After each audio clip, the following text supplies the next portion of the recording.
Hello student, welcome to Atul education. तो friend, आज के दिन आप लोग का टैक्स का पेपर था। आई होप आपके टैक्स के पेपर भी अच्छे गए होंगे बाकी पेपर के जैसा। अभी इस वीडियो के अंदर हम लोग टैक्स के जो ऑब्जेक्टिव क्वेश्चन आए थे, ऑब्जेक्टिव क्वेश्चन के बारे में डिस्कस करेंगे कि इसके राइट आंसर क्या है।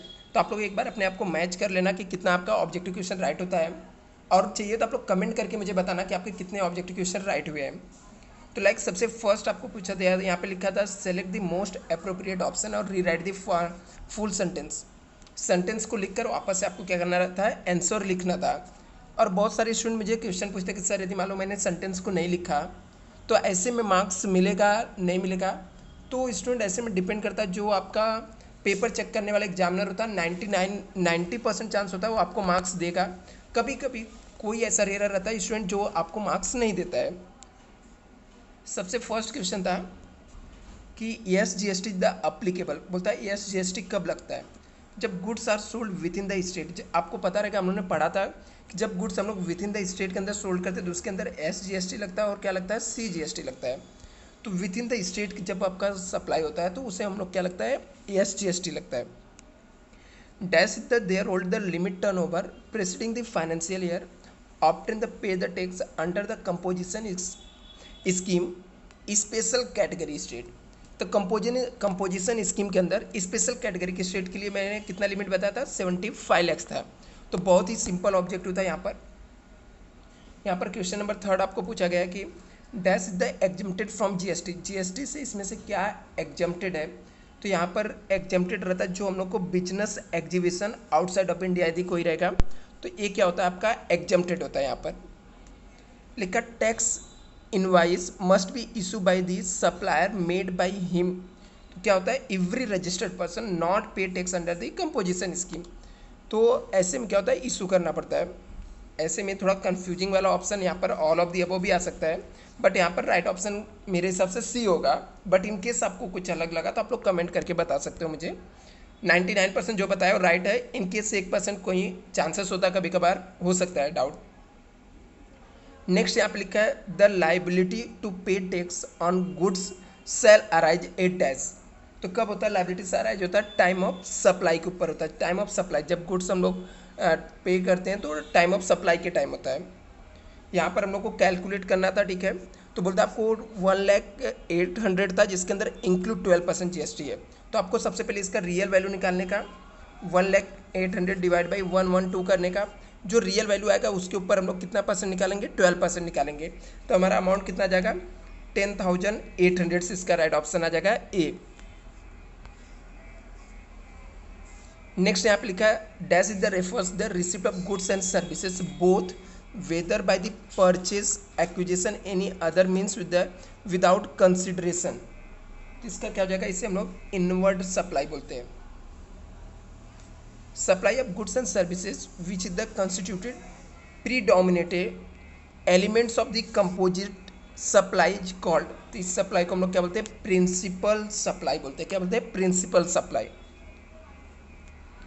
Tax rate on goods is determine by.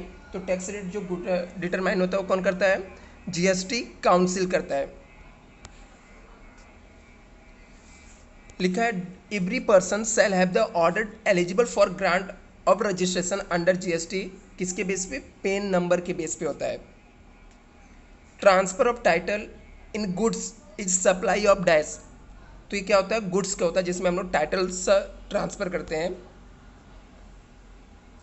GST refers क्या होता है, जीएसटी मीन्स क्या होता है, जीएसटी आइडेंटिफिकेशन नंबर होता है। मतलब इसका राइट ऑप्शन आपका डी आ जाएगा। ट्रू फॉल्स हम लोग देखते हैं। फर्स्ट लिखा the balance of C GST credit after setup the C GST can be use toward the I GST में हम लोग यूज कर सकते हैं। तो ट्रू हम लोग यूज कर सकते हैं। दूसरा दिया value of supply amount upon the which the tax are levied and collected होता है, ये भी क्या आपका ट्रू है। थर्ड यहाँ पर दिया है registered person supply taxable goods shall issue the tax invoice within the 30 day from the date of supply taxable goods, ये भी क्या है, ट्रू है। फोर्थ स्टूडेंट मुझे डाउट है बट मेरे हिसाब से ये भी ट्रू होना चाहिए। Place of supply training service will be where the service actually perform whether the recipient registered or not. तो यहाँ पर रजिस्टर्ड और नॉट रजिस्टर्ड दे दिया, इसलिए मुझे डाउट आ रहा है, ठीक है। तो नहीं तो नॉर्मली जहाँ पर हम लोग सर्विस प्रोवाइड करते हैं वही प्लेस ऑफ सप्लाई होता है। तो एक बार आप लोग इसको कंफर्म कर लेना, मेरे हिसाब से ये ट्रू है, ठीक है। तो बट फिर भी आप लोग एक बार चेक कर लेना यहाँ पर, क्या कि मेरे बताए हुए आपको ऐसा रॉन्ग ना लगे, इसलिए मैं आपको बोल रहा हूँ एक बार चेक कर लेना। क्वेश्चन नंबर 5 है, goods and services tax is the supply based tax है, तो ये भी ट्रू है, सप्लाई बेस्ड टैक्स होता है ये। नेक्स्ट यहाँ पे देखते हैं, under forward charges the recipient of goods और service is liable to pay tax, ये भी ट्रू है। जो रिसिपेंट रहता है वही goods and services tax payment करता है। Service to reserve bank of India are exempted है, ट्रू है।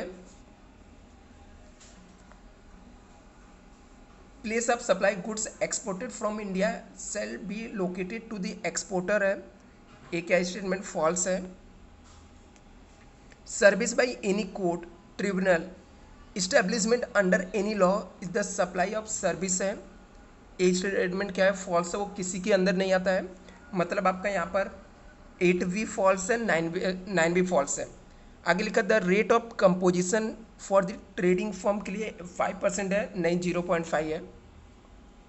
Under GST law value of supply shall not include the incidental expenses, ए बी स्टेटमेंट क्या फॉल्स है। Input tax credit shall be allowed only on the support of tax invoice, ए statement भी क्या है फॉल्स है।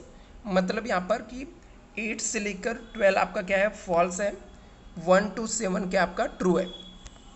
इसके अलावा आपके जो मैंने ऑब्जेक्ट, इसके अलावा जो आपको मैंने थियरी क्वेश्चन दिए थे, यदि आप एक बार चेक करोगे तो आपको मिल जाएगा कि बहुत सारे थियरी क्वेश्चन उसमें से आए हुए थे एग्जाम में। जैसे कि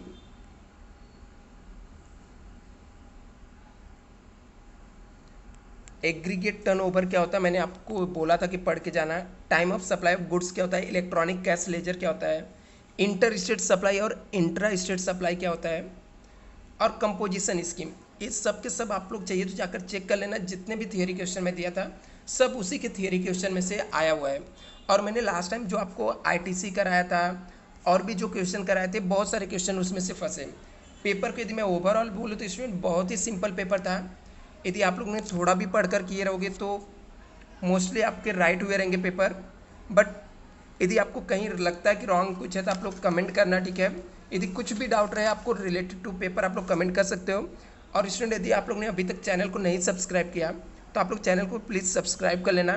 आप लोग के लिए इतना दिन से मैं वीडियो बना रहा हूँ, आपको इससे हेल्प मिलता है या नहीं मिला पूरे एग्जाम में, आप लोग मुझे कमेंट करके बताना। क्योंकि इसके बाद का जो सब्जेक्ट आपका ऑप्शनल सब्जेक्ट है, तो हो सकता है कुछ लोग को रहे ना रहे एक्सपोर्ट, ठीक है। बट टैक्स तो ऑलमोस्ट हर एक स्टूडेंट का था।